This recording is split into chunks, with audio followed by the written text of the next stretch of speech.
We have an NHL trade to discuss, this time between the Anaheim Ducks and the Pittsburgh Penguins. We'll discuss all that coming up next.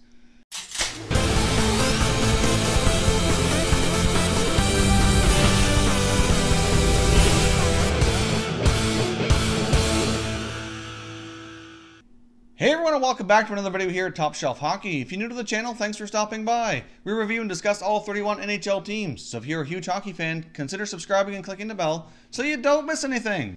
So most of you have probably heard by now the Pittsburgh Penguins and the Anaheim Ducks have hooked up for a trade here. Now this trade actually went down late yesterday afternoon between the Penguins and the Ducks, with the Pittsburgh Penguins sending forward Daniel Sprong over to the Anaheim Ducks in return for defenseman Marcus Pettersson. Now by the time this news had broke, I'd already recorded a bunch of videos yesterday and just did not have the time to get to this. We did discuss it a little bit in the comment section of the other trade that we saw go down yesterday between the Toronto Maple Leafs and the Vancouver Canucks. So let's jump in here and give you my quick analysis on this move. Now, of course, the Pittsburgh Penguins have been mentioned in some of the trade rumor videos we've been discussing here lately. It's not been a big surprise here that they were looking to maybe move Daniel Sprong, but to be completely honest, I was a little bit surprised over the return. Not that there's anything against Marcus Pettersson. I do think he's a very decent defenseman with a lot of potential. Just wasn't quite what I thought the Penguins were going to be looking for here. But overall, I do like this trade for both teams here, and I'll explain why. Obviously, Daniel Sprong looked like he was having a hard time fitting in with the Penguins. He wasn't getting consistent playing time. And even though he was a very prized prospect at one point in time in his NHL career, was kind of stalling here a little bit and just wasn't making a lot of progress. And that very well might be just that it wasn't the right organization, the right opportunity for him. It's really hard to say. It wasn't that long ago that Daniel Sprong was considered to be one of the top prospects in all of the NHL. Daniel Sprong's a player I've had a fair bit of opportunity to watch while he was playing in junior. He played in the Quebec Major Junior Hockey League for Charlottetown, and he had a tremendous junior career for sure.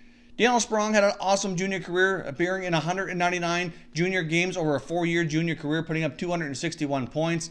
Certainly a great goal scorer and a tremendous offensive talent. Unfortunately, that hasn't yet translated to the NHL, but during his first pro season in the American Hockey League, he did put up a point per game in that league as well, putting up 65 points in 65 games. So Sprong has certainly produced well at the junior level. He's had an excellent pro season in the American Hockey League, and his limited time in the NHL, to be completely honest, I don't think has been all that bad, especially considering he mostly had bottom 6 minutes and was getting limited ice time. He's appeared in 42 NHL games, put up 5 goals and 4 assists for 9 points. So certainly not terrible by any means, but certainly not fantastic either. But again, sometimes certain players need to be able to play with other like-minded players. If you can't get on the right line with the right opportunity, sometimes it's really hard to get things going. And I really believe that very well could be the case for Daniel Sprong. Now, being a member of the Anaheim Ducks, I fully suspect him to get more of an opportunity to play a little bit higher up in the Ducks lineup, and hopefully he can get things on track here. I do think he has a ton of potential. He's still only 21 years old. He's still in his entry-level contract, obviously not having played very many games.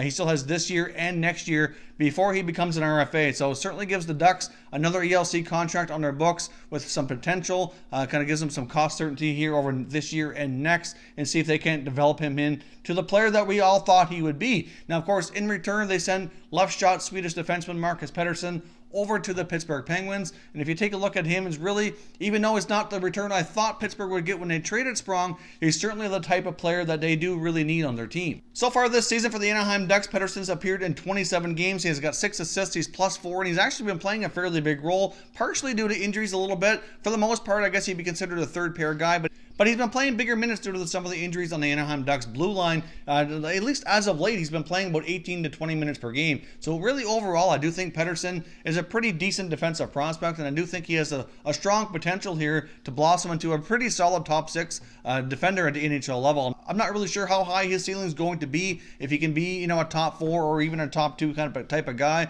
But even if he's a solid third pair guy, like I said, he's a steady, reliable defensive defenseman. Pettersson's got pretty good size. He's 6'3", but he's only 177 pounds. He's not overly big. He's a pretty lean guy, so there's still an opportunity for him to kind of fill out and add a little bit more muscle to that frame, especially being a defenseman. But either way, that also makes him a little bit more mobile back there as well.